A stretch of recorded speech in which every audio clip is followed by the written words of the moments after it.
Dear colleagues, I am inviting you all towards a new science in medicine, lifestyle medicine. Most of us are very much familiar with the terminology lifestyle, but lifestyle medicine is a new upcoming science because, as all of us know, many of the non-communicable diseases are related to our lifestyle that we are adopting. Therefore, what are all the bad effects of lifestyle? How to change them into positive efforts so that the lifestyle diseases and the non-communicable diseases incidence comes down, mortality and morbidity comes down in the society. That's a main aim of this communication. I'll just take you around an overview of lifestyle medicine, which I have titled as Lifestyle is Health. This will be the content of this communication. We will have some introductions and what are the consequences of unhealthy living and how to have a healthy lifestyle, how to control the diet, exercise and other lifestyle changes, and what is the end result. That's how this today's presentation is organized. And we are familiar with this definition. On the disease side, we have two major components. One is a communicable disease. One is due to infection. All of us know that tuberculosis, malaria, HIV, STD. Now we are fighting with the COVID-19 in the corona war. And these are all due to infections. Can be bacteria or virus or parasite or fungus, something like that. The second major causes which are now coming into greater prominence in day-to-day life in every community in developed, underdeveloped, developing nations is non-communicable diseases. That include diabetes, coronary artery disease, cancer, COPD, hypertension, obesity, accident. Now so much is included under this, like depression, lot of things. WHO is concentrating more on lifestyle diseases, that is a non-communicable diseases. We'll just see how they are related. And WHO says the worldwide the adult population will increase by 4%, within 2025. We are in 2020 now. And diabetic population will increase at least 100%. It has been calculated as 122%. In developed nations, the adult population will go up by 11%. Diabetic population will go by 42%. In developed countries, adult population will increase by 82%. And the diabetic population will increase by 170%. Great numbers, colleagues. And non-communicable diseases, as all of us know, diabetes, hypertension, COPD, and then cancer. That kills around 41 million people each year, equivalent to 71% of all deaths globally. Great mortality. And 85% of them have a premature death.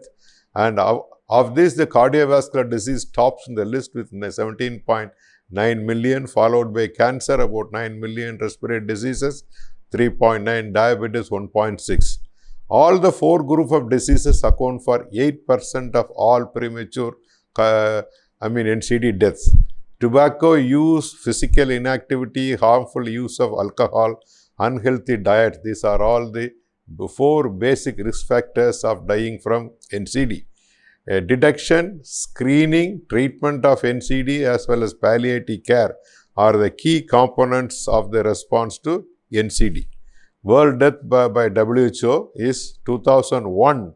It is 53% is by non-communicable diseases, around 35% is by communicable diseases, injuries as a minimal percentage. Whereas in 2020, the non-communicable disease have taken over the greater chunk of mortality, like 72.5%, and the communicable diseases, infection has gone down about 21.5%, and there is a slight increase in the incidence of injuries also.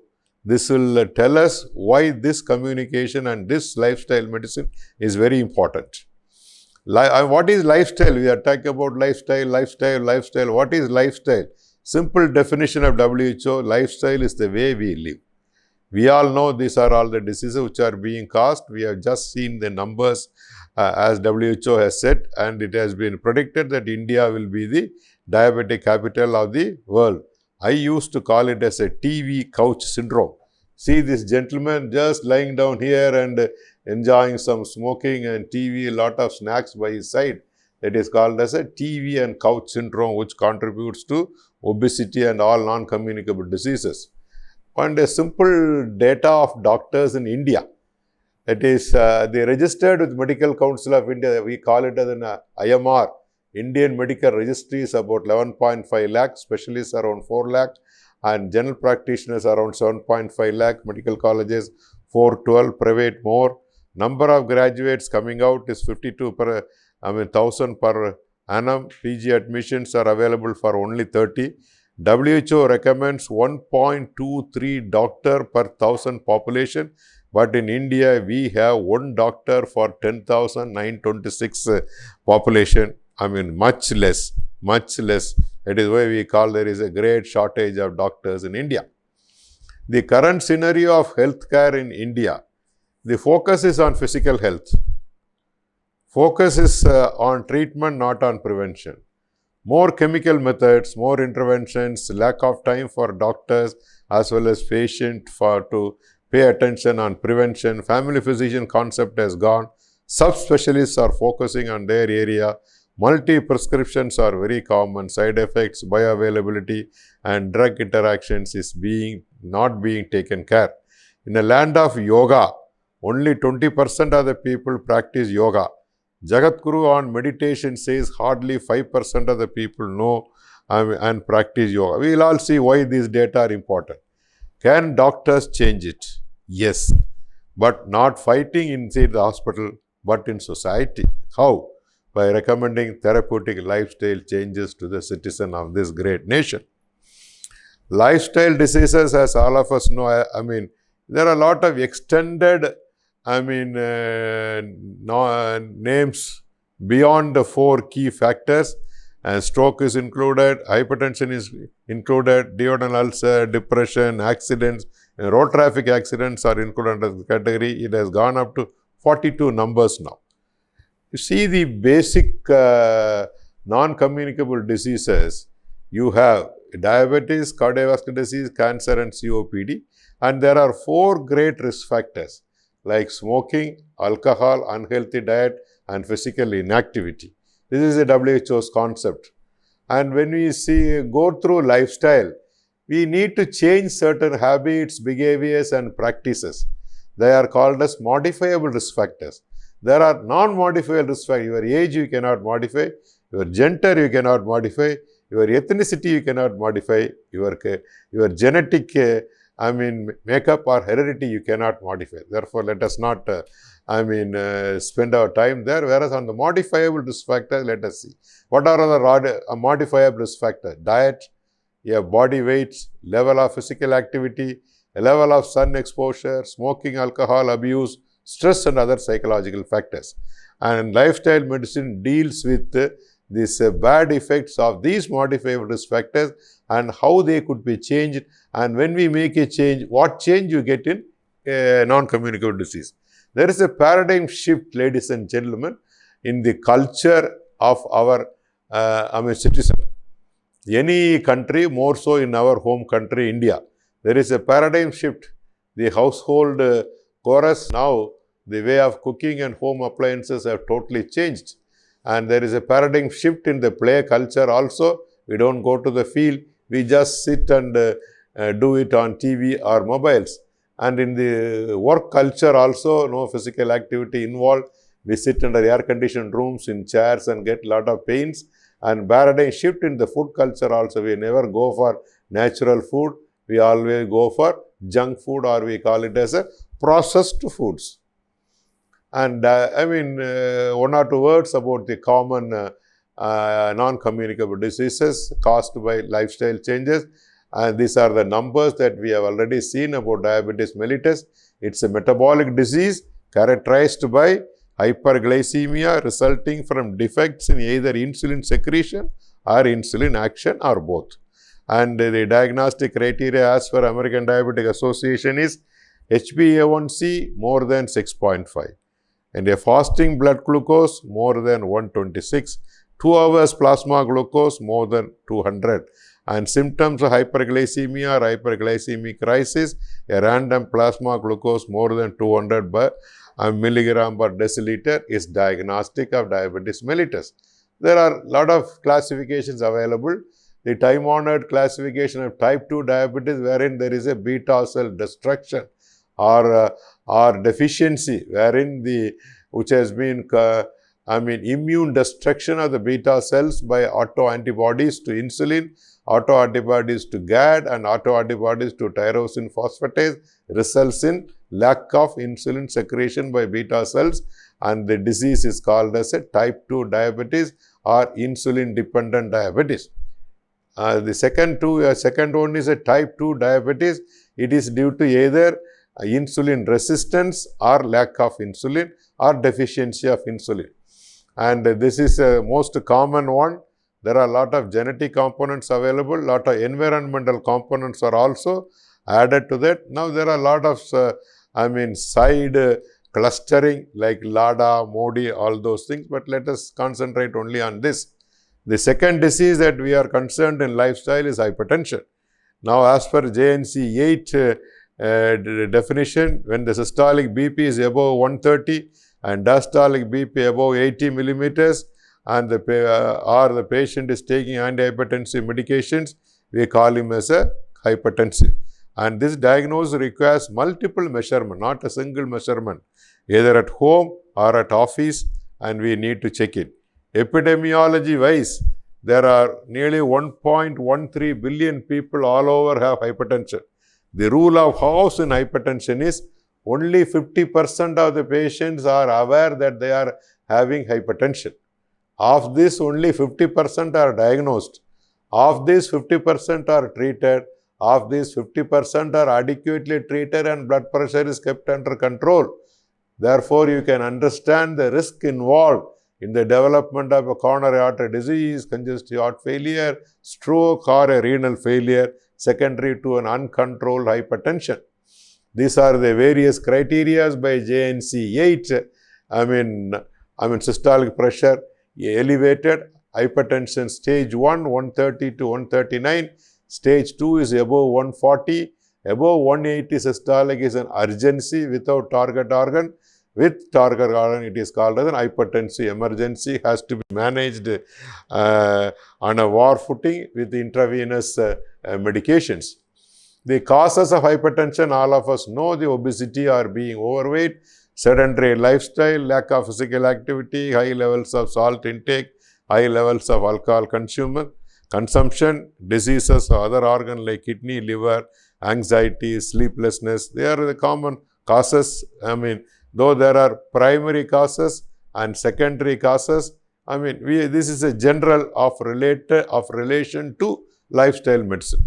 Third one is diabetes we have seen, and hypertension we have seen. Coming to coronary artery disease, it's a worldwide disease with the prevalence of 3 million. 1/3 of the world deaths are due to coronary artery disease.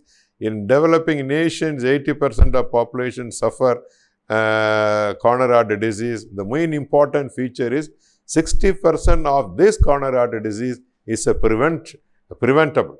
Indians by their ethnicity have high chances of coronary artery disease and MI, whichever part of the world they are there. And myocardial infarction, we all know there is a lack of adequate oxygen supply, and there is a death of a myocardium, which can be clinically classified in acute coronary syndrome, which is subdivided into non-ST segment elevation MI or an ST segment elevation MI or an unstable angina. And pathophysiologically, there is an atherosclerotic plaque. You can see that which is going on, and then it goes for a plaque rupture, and then it goes for a occlusion, and then you clinically result in an acute coronary syndrome. And these are all the risk factors. These are all modifiable risk factors. As I told you, is unhealthy diet, physical inactivity, tobacco and alcohol use. This is what we are going to concentrate in lifestyle medicine. And intermediate risk factors also, overweight and obesity, hypertension, raised cholesterol, diabetes. Again, they come under the category of preventable causes. and non-modifiable risk factors, sex, age, gender, family history, genetics, race, ultimately they affect the coronary vasculature or peripheral vasculature and result in cardiovascular diseases. That is how we have been evaluating first by a treadmill, still it's a gold standard. Then has come an echo, you can go in for a, stress echo. Now the gold standard for coronary artery disease is evaluation of the anatomy of the coronaries by a coronary angiography. And we have been often talking about cholesterol, what cholesterol can cause to the humans. This is a type of lipid or fat that is essential to the body for manufacturing cells and hormone production. As all of us know, it is basically needed. When it is in excess, it is being deposited inside arteries, including arteries that feed the heart, and results in heart attacks and strokes. This is how, as I told you in the previous slide, this is slowly occluded, this is partially occluded, this is fully occluded. The patient gets the symptom of a chest pain. The lipids have to be, there are now about 5 types in it. We call it as a lipid profile, total cholesterol. Earlier we were doing only cholesterol. Now we are doing a lipid profile. The total cholesterol has to be less than 150 if you want to be safeguarded against a coronary artery disease. A low density lipoprotein must be less than 100. Very low density has to be less than 30. HDL is the one which all of us know. It is protective and it is a scavenger which is clearing the lipid accumulation, has to be more than 40, and the triglycerides have to be less than 100. This is the lipid level that we should maintain. The fourth component that we are concerned in the lifestyle medicine is obesity. There are 2 types of obesity, as all of us know. Pear-shaped. The hip is narrow, whereas waist is big, and it's an apple shape. Entire hip waist is totally bulging. This is something apple-like. This is pear shape. Apple shape seems to be bad. Pear shape seems to be, this is a feminine type, used to be safer. And about 70% of urban women and 50% of urban men are overweight, and at any time they can become obese. More than 30% of school children are obese today, and the consequences are abdominal fat tissue going on increasing, and it produces neuropeptide Y, which stimulates the fat cell production, and ghrelin is also secreted by this excessive fat and keeps the patients hungrier. Hip fat good, belly bad. As I told you, there is a study by Times of India long back. 70% of Indians in big cities are obese between the age of 24 to 39. This was a study done at Mumbai. Now, a lot of studies are there. All people in the cosmopolitan areas are more obese. City people are more obese than village people. What is obesity? Then you must know what is the ideal body weight. For your height, how much has to be there? Apply this calculation. And there is an index called as body mass index. Weight in kg by height in square meters. Ideal, it should be less than 25, male or female, for Indians. Overweight is 25 to 30. Above 30 is obesity. Morbid obesity is above 40. This is the classification scientifically how we do that. And a waist measurement, for men it should be less than 90, women it should be less than 80. Once it is above 5%, we call it as a significant obesity. There is a ratio, waist-hip ratio, 0.95 for men and 0.85 in women, and more than that is indicative of abdominal obesity. We call it as a Bhuta belly. I used to call it as a longer the belt, shorter your life. The morbid obesity has plate full of diseases like diabetes, fatty liver, hypertension, dyslipidemia, stroke, depression, cardiac ailment, obstructive sleep apnea, knee pains, and the lumbosacral pain, cervical pain, and migraine, and certain types of cancer. And how is the classification of overweight and obesity and its risks to non-communicable disease. When there is an underweight, not much worried. When there is a overweight or an obesity by class 1, class 2, class 3, class 3 is morbid obesity, risk for diabetes, hypertension and coronary artery disease are very much raised, extremely high in morbid obesity. And cancer, a word about cancer, we all know it's uncontrolled growth of cells. There is a lot of linkages between smoking, alcohol, diets, physical inactivity and environmental and occupational factors towards causation of cancer. And there are some cancers and there are definite risk factors for oral cancers. Smoking is important, breast cancers, these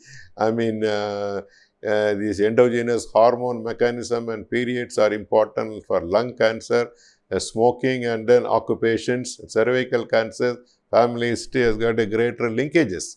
Stroke is the one wherein this is cerebral circulation.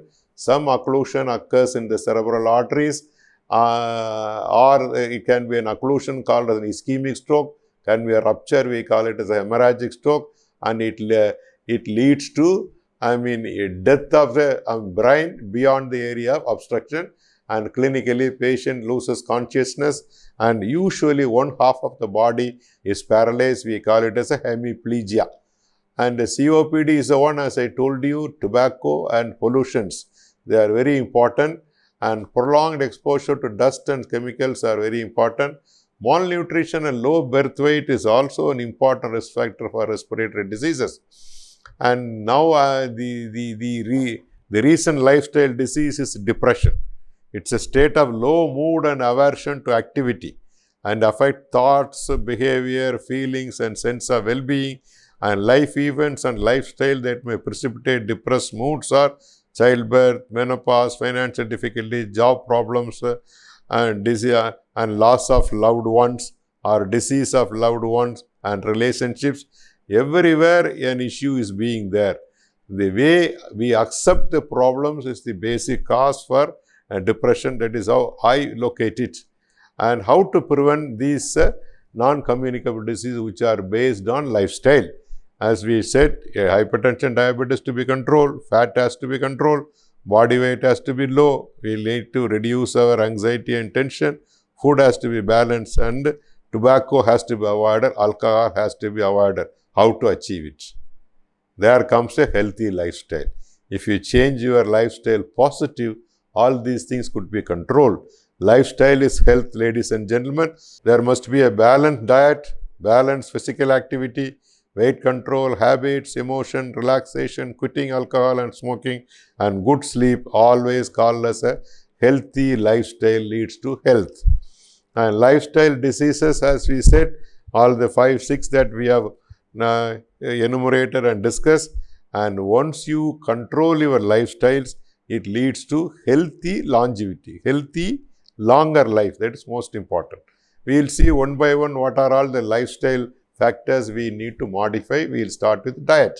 A balanced diet is one which has got a variety of foods fitting to your mind and your taste, but also should have adequate amount of calories or energy, proteins, vitamins, minerals, fat to meet the physical fitness.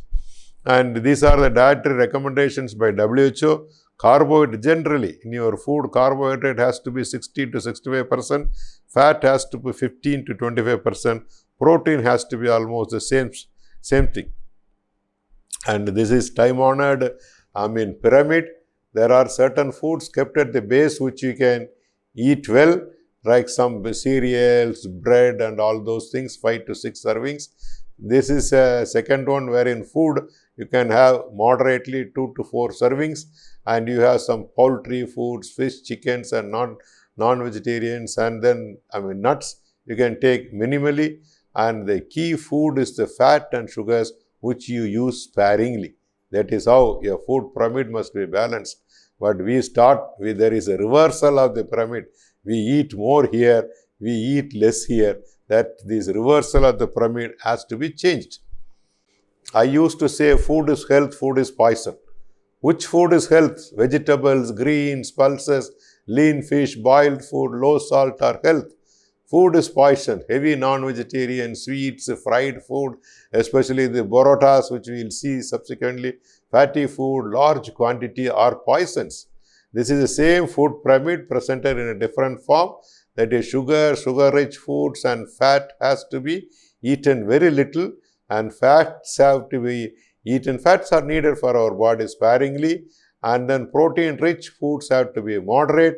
Vegetables and fruits have to be good, and carbohydrate foods we have to be 60%, as we discussed.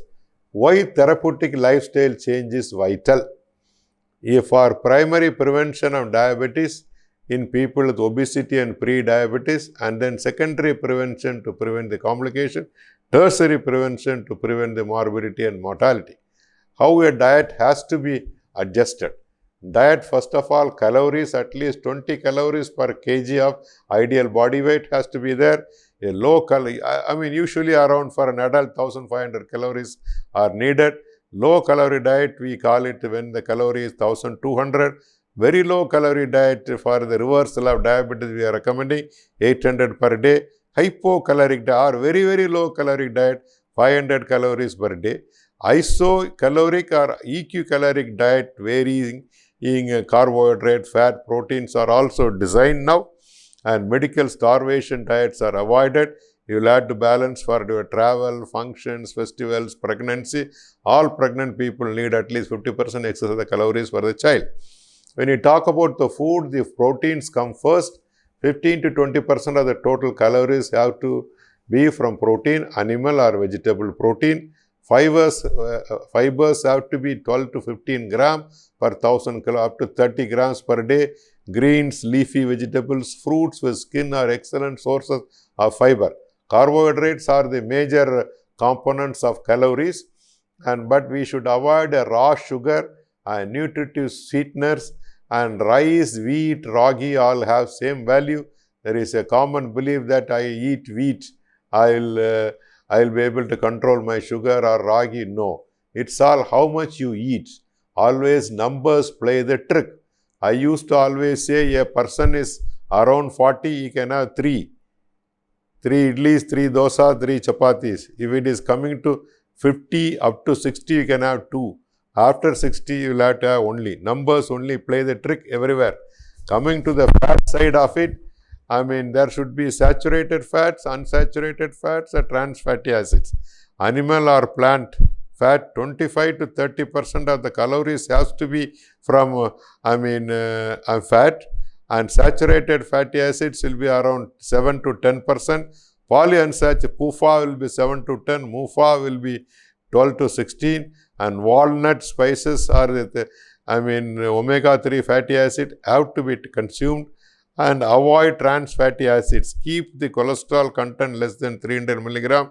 If you have got a coronary artery disease, less than 200 milligram per day. Fish, 2 to 3 servings per week. Soya, mustard oil is good. MUFA oil is good. Food be thy medicine. Always medicine will be your food. A meal plan has to be 3 major meals: breakfast, lunch, dinner. People who want to have a lifestyle, we can have some snacks in between. You can distribute the calories as below. Breakfast can be 350 calories, mid-morning 100 calories, lunch 550 calories, and tea time 200, dinner 400 calories, bedtime, a cup of milk and a fruit, something like that you have, so that you don't feel the hunger or an excessive desire to consume more. That is the idea behind this meal plan. And fast food kills fast. An apple a day keeps the doctor away, because we stress that we must take fruits. 3 ounces of fish prevent a heart attack, but not the bigger fishes that we get to see. And this was designed with relation to tuna fish, something like small fishes. We are eating to live, not living to eat. Colorful foods are good, like vegetables and green, than colored food that we get it in pre-processed shops. There is a diet called as there are a lot of different diets available. DASH diet is promoted by American Heart Association to control the hypertension. Very fabulous results in the weight loss also occurs here. They have reduced, they have kept the fat at the same level. Saturated fat they have reduced. Carbohydrates also they have reduced. and cholesterol content also they have reduced. Not only the blood pressure, weight also, came down a lot in these DOS studies. And how to lower the cholesterol? My cholesterol is very high. Patients are often saying, you will have to eat less food. That is, avoid fried foods and fatty meats, whole milk products. Milk is very good, but has a lot of fat added to that. You will have to go for a skimmed milk, fat-free milk. Eat less of cholesterol, animal fat. Cholesterol is found only in animals, not in vegetable foods. Therefore, you eat more vegetable fats than animal fats. Less saturated fats have to be taken. You take this processed fats very less. Then your cholesterol comes down. If you want to lower the triglyceride, you must avoid alcohol. Any type of alcohol. Sugars have to be brought down, and carbohydrates have to be brought down. Use less fat in cooking. And we need an omega-3 fatty acid. Earlier science was totally banning fats, but now we feel lot of positive effects with omega-3 fatty acids. Therefore, we should encourage, which is found in fish like salmon, herring, mackerel, sardine, small fishes, and fish oil supplements and walnuts are very good. They have omega-3 fatty acid, which does a lot of good. Carbohydrates, especially the refined carbohydrates, have to be reduced, like honey, all those things have to be reduced. And you will have to reduce the salt intake also. I used to say always these puppets, pickles, and these idli pudis, and then the fried fishes, and then dry fishes, all have lot of salt, has to be brought down. Consumption. Fiber intake has to be increased. A lot of fiber is there in whole wheat breads, and vegetables and greens have lot of fibers which do lot of good for the patient. That helps it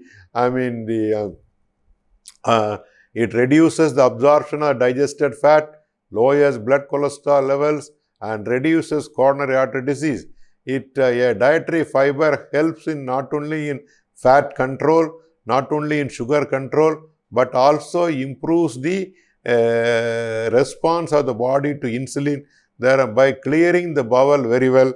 A colonic cancer incidence is also reduced in these people.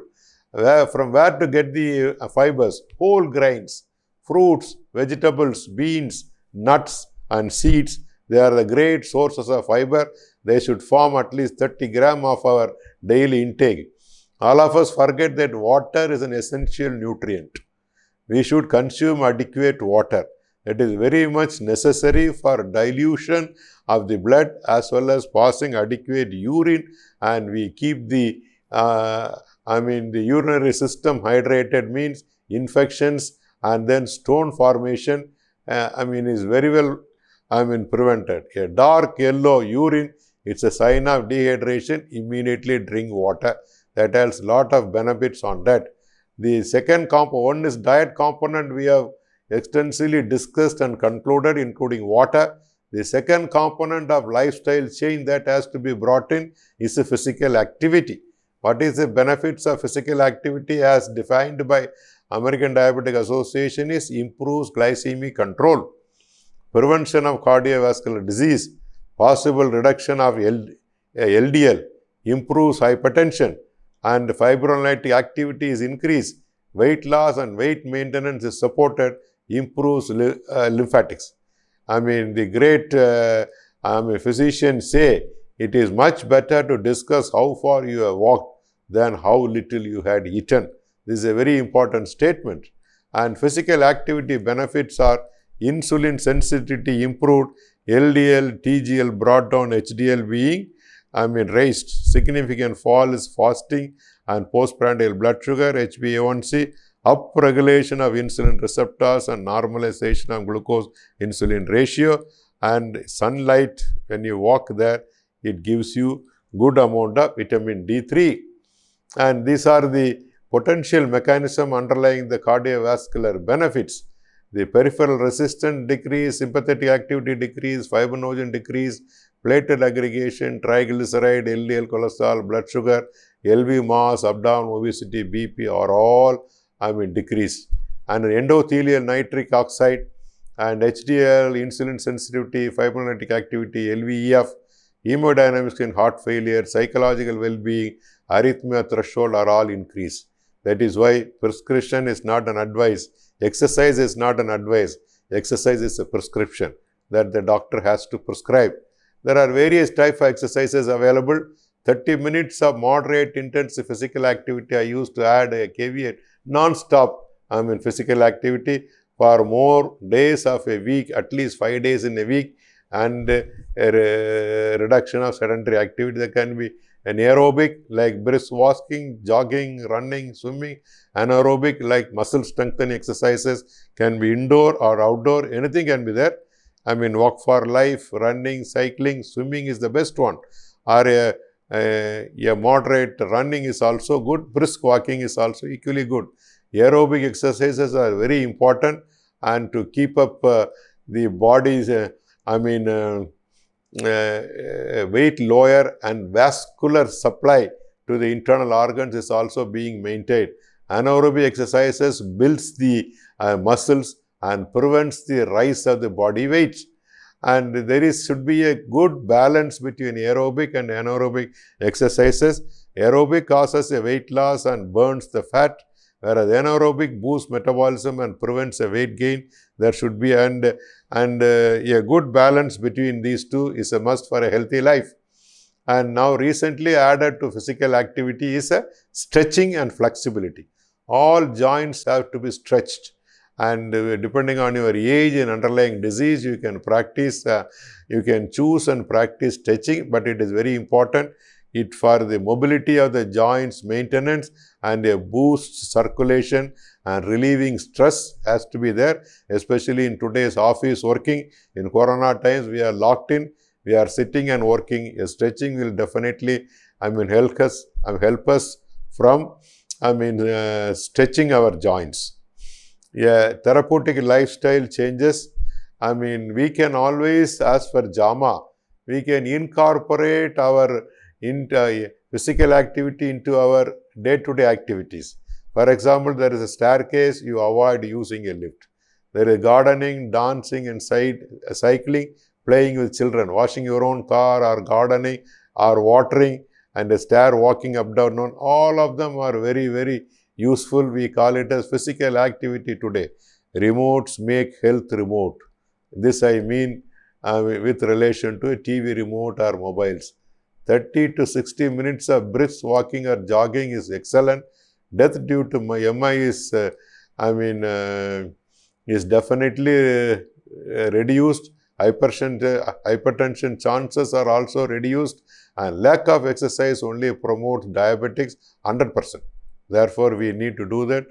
The fourth component is this relaxation techniques. Now, beyond diet and physical activity, we have this relaxation technique which has become a part of our life. We very recently had the World Yoga Day. Our Honorable Prime Minister is highly, fond of, yogas, and India has given yoga to the entire world. Can be a meditation, can be a breathing exercise, or can be a typical yoga, or a temperament modification, or a rest, sleep, laughter, pets, prayer, dancing with friends and grandchildren. All of them are relaxation techniques which are very, very essential. Any types of asanas can be done, which improves the glycemic control, which reduces the blood pressure, and it corrects the dyslipidemia, reduces insulin resistance, and elimination of stress. And pranayam, plasma cortisol level is increased, insulin receptors are increased, need for insulin and OHA are reduced. And there is a science now coming up, is a mind and body medicine. It's a positive emotion, negative emotions that decreases cortisol, increases antioxidants, lipid levels are adjusted, EEG activity shows good relaxation, and prolactins are increased and depression is reduced. See, earlier this lifestyle, this mind and body medicine was based on only beliefs. Now science is also supporting that. And now managing the, weight management, we discuss about ideal body weight, desirable body weight is also. For example, a patient comes to you with 120 kilo, ideal body weight may be 75. It is not possible for him to bring down, to reach to ideal body weight. That is why we call it as a desirable body weight. The desirable body weight is 10% of the existing body weight is definitely beneficial. It is achievable by 20% of restriction of calories. 1500 means if you can reduce around 300 calories, you will be able to do that. And 10% of the type 2 DM are controlled with diet and exercise. Science has proved it. Weight management has to be done by dietary restrictions and by physical activity, behavior therapy. WHO had a slogan, move for health. And there are a lot of special diets available. Dean Ornish diet with high carbohydrate diet, and Pritikin diet, a moderate protein, very low fat, a MUFA diet, Atkin diet, fat mimetics or fat replaces. We know paleo diet, totally removing carbohydrate and managing on fat and proteins. And when you reduce your weight, you are adding years to your life, and life to those years also. That is very important. Coming to two important habits, one is tobacco has to be discontinued because it causes any types of cancers, coronary artery disease, vascular disease and GI disease. Therefore, when you stop smoking, you will be able to reduce the incidence of all these lifestyle diseases. And there is a statement from WHO, within 6 hours of stopping smoking, your heart rate slows down. Within 12 hours, body is free of nicotine. The sense of taste and smell improves. BP improves. Circulation improves. Risk of heart attack begins to reduce after 2 months. BP returns to normal. After 10 years, your risk of lung cancer comes down. After 15 years, you are equaling a non-smoker. In relation to myocardial infarction, stroke, or even cancer.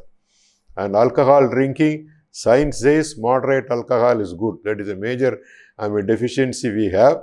And what is the moderate limit? Nobody follows, especially when we start taking a liquor. Therefore, less is better, but abstinence is the best. That is what I decide on that.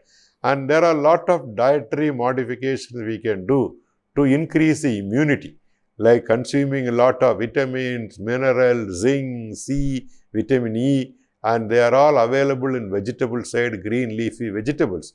Today in the corona war, for the hospital, we always give lot of calcium and lot of vitamin C, lot of zinc to improve our immunity so that we are able to fight with the disease better.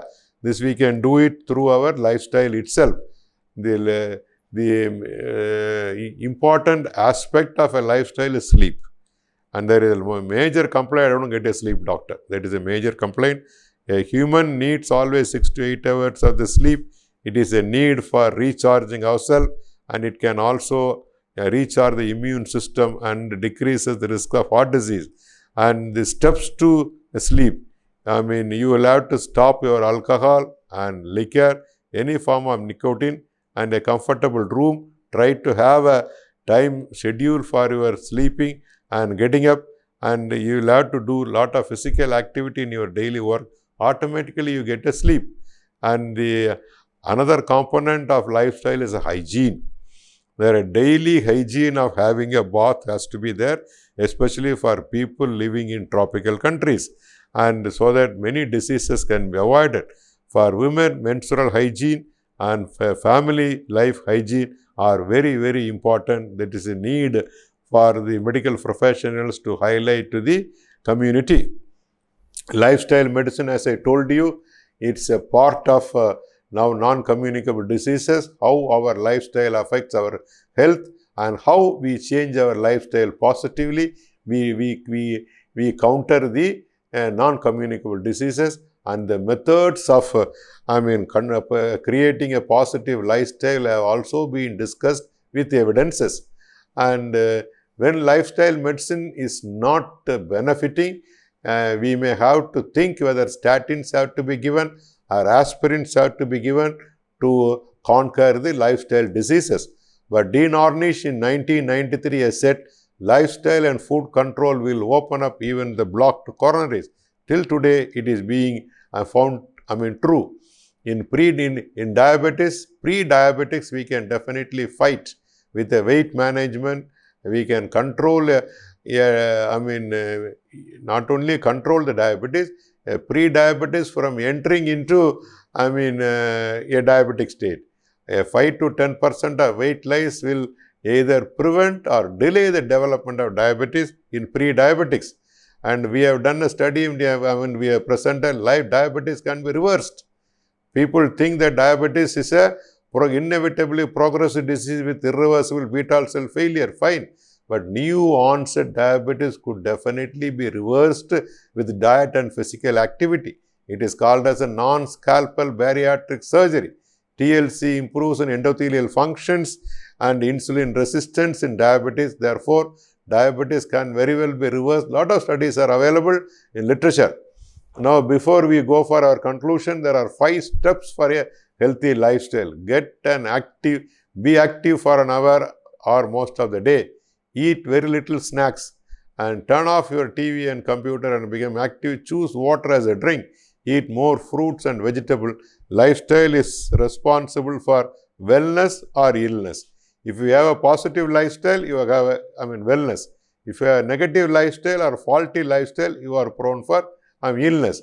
Lifestyle, as I told you, is the way we live. It's a TV and couch syndrome, just sitting here and eating. There is another important culture, probably in southern part of the India, called the Parota culture. One Parota is equivalent to 1000 calories. One person usually eats about 3 to 5 Parotas, 5000 calories for one time of the day. This is available throughout the world also now. This is a high caloric food, fried food. Therefore, change of culture is the key. Now, ladies and gentlemen, the conclusion we should pursue: no sugar, low fat, no fasting or feasting. Numbers play the trick. How many numbers you eat and how many minutes you do an exercise. Fast food kills fast. Move for health. If you want to have health, you will have to move. Maintain a desirable body weight, though not an ideal body weight. A healthy life is a personal choice. Your doctor cannot give you. He can advise you, but it's personal choice. You hold the key to your future health. Hope I have conveyed the message very clearly. Lifestyle is the need of the hour for health and controlling and preventing non-communicable diseases, which are an epidemic in today's world. Dear colleagues, thank you very much for your participation in the session on lifestyle medicine. And what is lifestyle, we have now understood. Now, what all a bad lifestyle will incur to a human being, as well as how to correct it, has been well discussed for all of you. To conclude, the key message will be there are only 2 things in lifestyle. One is food, another is physical activity. If both are made fitting to your system, I am sure the non-communicable diseases like diabetes, coronary artery disease, hypertension, obesity, dyslipidemia, cancer, COPD can very well be prevented or kept under control. Thank you all.